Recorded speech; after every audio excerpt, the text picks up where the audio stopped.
ఓం నమః శివాయ. ఓం నమ శివాయ. నకార్తిక సమో మాసో నకృతేన సమం యుగం నవేద సదృశం శాస్త్రం నతీర్థం గంగయా సమం. కార్తీక మాసానికి సమానమైనటువంటి మాసమేదీ లేదు. సత్యయుగంతో సమానమైన యుగమేదీ లేదు. వేదములతో సమానమైన శాస్త్రమేదీ లేదు. గంగా నది వంటి ఇతర నది లేదు అని ఈ శ్లోకం యొక్క అర్థం. అదేవిధంగా మనము పరమ పవిత్రమైనటువంటి కార్తీక మాసంలో ఉన్నాము.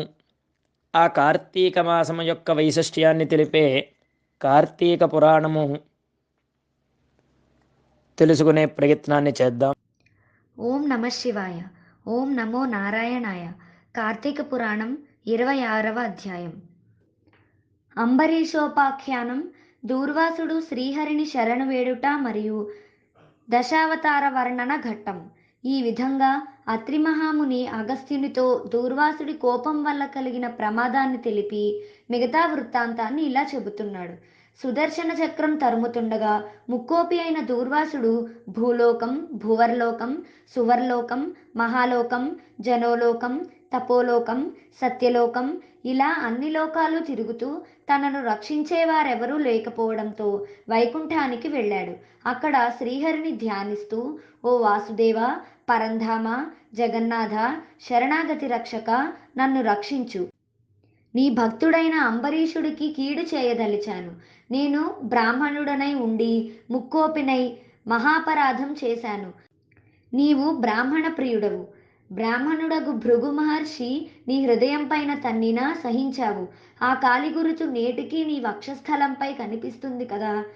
ప్రశాంత మనస్కుడవై అతన్ని రక్షించినట్లే కోపంతో నీ భక్తుడికి శాపం పెట్టిన నన్ను కూడా రక్షింపుము. నీ చక్రాయుధం నన్ను చంపడానికి వస్తోంది, దాని బారి నుండి నన్ను కాపాడు అని దూర్వాసుడు శ్రీమన్నారాయణుడిని అనేక రకాలుగా వేడుకున్నాడు. దూర్వాసుడు అహంకారాన్ని వదిలి ప్రార్థించడంతో శ్రీహరి చిరునవ్వుతో, దూర్వాస, నీ మాటలు యథార్థాలు. నీ వంటి తపోధనులు నాకు అత్యంత ప్రీతిపాత్రులు. నీవు బ్రాహ్మణ రూపాన పుట్టిన రుద్రుడవు.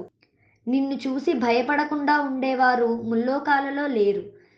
నేను త్రికరణములచే బ్రాహ్మణులకు మాత్రం ఎలాంటి హింస కలిగించను. ప్రతి యుగంలో గో, దేవ, బ్రాహ్మణ, సాధుజనులకు సంభవించే ఆపదలను పోగొట్టడానికి ఆయా పరిస్థితులకు తగిన రూపం ధరించి దుష్ట శిక్షణ, శిష్టరక్షణ గావిస్తాను. నీవు అకారణంగా అంబరీషుని శపించావు, కానీ నేను శత్రువులకైనా మనోవాక్కాయాలతో సైతం కీడు తలపెట్టను. ఈ ప్రపంచంలోని ప్రాణి సమూహం నా రూపంగానే చూస్తాను. అంబరీషుడు ధర్మయుక్తంగా ప్రజాపాలన చేస్తున్నాడు. అలాంటి నా భక్తుని నీవు అనేక విధాలుగా దూషించావు. నీ ఎడమ పాదంతో తన్నావు. అతడి ఇంటికి అతిథివై వచ్చి కూడా నేను వేళకు రానట్లయితే ద్వాదశి ఘడియలు దాటకుండా నీవు భోజనం చేయమని చెప్పలేదు. అతడు వ్రతభంగానికి భయపడి నీ రాక కోసం ఎదురు చూసి జలపానం మాత్రం చేశాడు. అంతకంటే అతడు అపరాధం ఏమి చేశాడు? చాతుర్వర్ణాల వారికి భోజన నిషిద్ధ దినములందు కూడా జలపానం దాహశాంతిని, పవిత్రతను చేకూరుస్తుంది కదా. జలపానం చేసినంత మాత్రాన నా భక్తుడని దూషించావు కదా. అతడు వ్రతభంగం కాకూడదనే జలపానం చేశాడే తప్ప నిన్ను అవమానించాలనే ఉద్దేశంతో కాదు కదా. నీవు మండిపడుతున్నా, దూషిస్తున్నా అతను బ్రతిమాలి నిన్ను శాంతింపజేసేందుకు ప్రయత్నించాడే తప్ప ఆగ్రహించలేదు. ఆ సమయంలో నేను అంబరీషుడి హృదయంలో ప్రవేశించాను. నీ శాపం అతనిలో ఉన్న నాకు తగిలింది. నీ శాప ఫలంతో నేను 10 జన్మలు అనుభవిస్తాను. అతడు నీ వల్ల భయంతో నన్ను శరణు వేడాడు, కానీ తన దేహం తాను తెలుసుకునే స్థితిలో లేడు. నీ శాపాన్ని తను వినలేదు.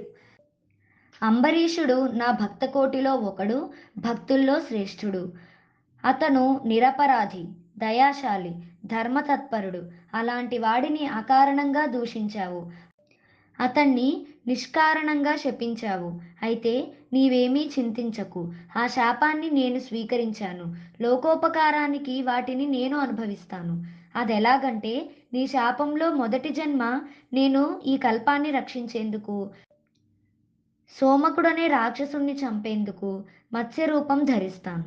మరికొంత కాలానికి దేవదానవులు అమృత భాండం కోసమని క్షీరసాగరంలో మందర పర్వతాన్ని కవ్వంగా చేసుకుని చిలుకుతారు. ఆ పర్వతాన్ని నీటిలో మునగకుండా నేను కూర్మ రూపం ధరించి నా వీపున మోస్తాను. వరాహ జన్మనెత్తి హిరణ్యాక్షుణ్ణి వధిస్తాను. నరసింహ అవతారం ఎత్తి ప్రహ్లాదుణ్ణి రక్షించి హిరణ్యకశముణ్ణి శిక్షిస్తాను. బలిచక్రవర్తి వల్ల ఇంద్ర పదవి కోల్పోయిన దేవేంద్రునికి సింహాసనాన్ని తిరిగి ఇప్పించేందుకు వామన అవతారం ఎత్తి బలిచక్రవర్తిని పాతాళానికి తొక్కి భూమి మీద రాక్షస బాధ లేకుండా చేస్తాను. భార్గవ అవతారం ఎత్తి 21 సార్లు భూప్రదక్షిణ చేసి క్షత్రియ వంశం నిర్మూలన గావించి సుక్షత్రియ స్థాపన చేస్తాను. అలాగే రఘువంశంలో రాముడనై జన్మించి లోకకంటకుడైన రావణుణ్ణి చంపి లోకోపకారం చేయడానికి రామావతారం ఎత్తి భూమి మీద రాక్షస బాధ లేకుండా చేస్తాను. ఆ తరువాత యదువంశంలో శ్రీకృష్ణుడిగా జన్మించి లోకహితం ధర్మరక్షణ చేస్తాను. కలియుగంలో బుద్ధుడిగా, కలియుగాంతంలో విష్ణు చిత్తుడనే బ్రాహ్మణుడి ఇంట్లో కల్కి అనే పేరుతో జన్మిస్తాను. కల్కి అవతారంలో అశ్వారూఢుడనై పరిభ్రమిస్తూ భూమి అంతా తిరుగుతూ బ్రహ్మద్వేషులను మట్టుపెడతాను. నీవు అంబరీషుడికి శాపం రూపంలో ఇచ్చిన 10 జన్మలను నేను ఈ విధంగా పూర్తి చేస్తాను.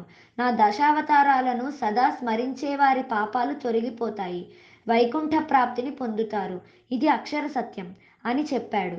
స్కాంద పురాణాంతర్గత వశిష్ఠ ప్రోక్త కార్తీక మహాత్మ్యం 26 అధ్యాయం సమాప్తం. సర్వే జనా సుఖినో భవంతు. ఓం నమః శివాయ.